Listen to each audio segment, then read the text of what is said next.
Bagaimana jika dimensi waktu tidak berbeda dengan 3 dimensi ruang tempat kita tinggal? Bagaimana jika kamu dapat melakukan perjalanan ke masa lalu dan ke masa depan dengan cara yang sama seperti kamu dapat bergerak ke kanan atau ke kiri, ke atas atau ke bawah? Apakah kamu dapat mengubah masa lalumu? Dan jika kamu melakukannya, apakah itu akan menciptakan paradoks waktu? Mesin waktu seperti apa yang perlu kamu buat?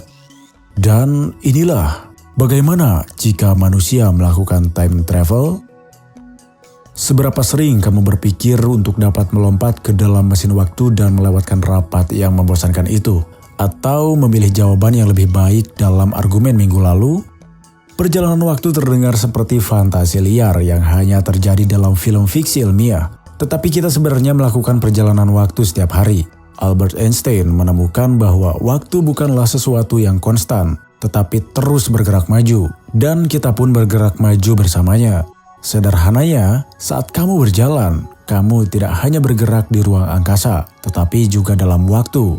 Menurut Einstein, waktu adalah dimensi keempat, dan bersama dengan ruang 3 dimensi, waktu menyatu menjadi satu kontinum, 4 dimensi ruang waktu. Jika kamu berpikir untuk bepergian keluar angkasa, bergerak ke atas merupakan tantangan tersendiri, kecuali jika kamu naik pesawat, atau setidaknya naik tangga. Jadi, mungkin kita belum menemukan mesin yang tepat untuk berpergian dalam waktu. Rahasia perjalanan waktu bukanlah dalam bentuk materi yang aneh. Yang kamu perlukan adalah pesawat ruang angkasa yang dapat melaju hampir secepat cahaya. Teori relativitas Einstein mengajarkan kita bahwa semakin cepat kita bergerak di ruang angkasa, semakin lambat kita bergerak dalam waktu. Mari kita asumsikan kamu berada di pesawat ruang angkasa yang melaju pada kecepatan 99% kecepatan cahaya, menuju sebuah planet ekstrasurya yang berpotensi layak huni sekitar 40 tahun cahaya jauhnya. Kamu menemukan beberapa bentuk kehidupan primitif dan bergegas kembali ke bumi untuk membagikan penemuanmu. Namun, saat kamu akhirnya kembali ke bumi, kamu menemukan bahwa semua rekanmu kini sudah sangat tua. Dari sudut pandangmu, kamu baru pergi sekitar 2 tahun. Tapi bagi orang-orang di bumi, kamu telah pergi selama 80 tahun. Fenomena ini dikenal sebagai dilatasi waktu.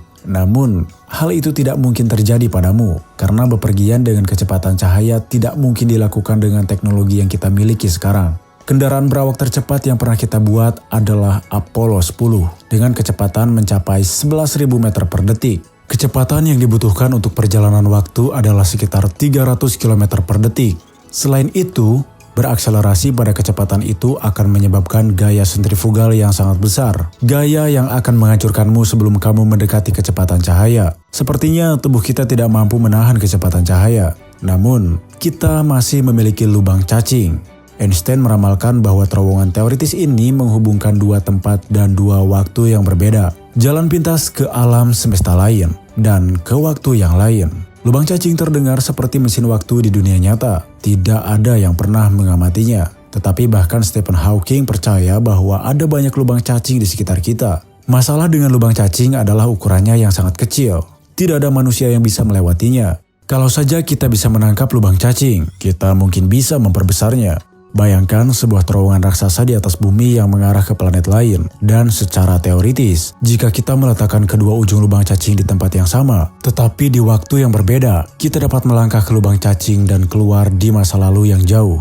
Namun, lubang cacing memiliki masalah tersendiri. Masalah itu sangat singkat dan perjalanan ke masa lalu akan menciptakan paradoks. Seperti saat kamu kembali ke masa lalu dan meyakinkan nenekmu untuk tidak pernah menikah dengan kakekmu. Nenekmu tidak akan melahirkan ayahmu dan dia tidak akan memilikimu. Namun, jika kamu tidak ada, lantas siapa yang kembali ke masa lalu untuk membujuk nenekmu agar tidak menikahi kakekmu? Waktu bersifat linear, ia hanya bergerak maju. Karena alasan itu, kita hanya dapat melakukan perjalanan ke masa depan, bukan masa lalu. Faktanya, astronot yang menghabiskan sekitar 1 tahun di Stasiun Luar Angkasa Internasional kini hidup di masa depan dibandingkan dengan kita, meskipun hanya 13 milidetik di masa depan. Hal itu merupakan bukti bahwa perjalanan dalam waktu itu mungkin. Dan mungkin jika kita mendapat kesempatan untuk mempelajarinya, lubang cacing dapat membuka dunia yang sama sekali berbeda. Dunia tempat hukum fisika bekerja dengan cara yang berbeda, dan perjalanan ke masa lalu menjadi mungkin. Beranikah kamu melangkah ke dalam mesin waktu tanpa mengetahui kemana kamu akan dibawa?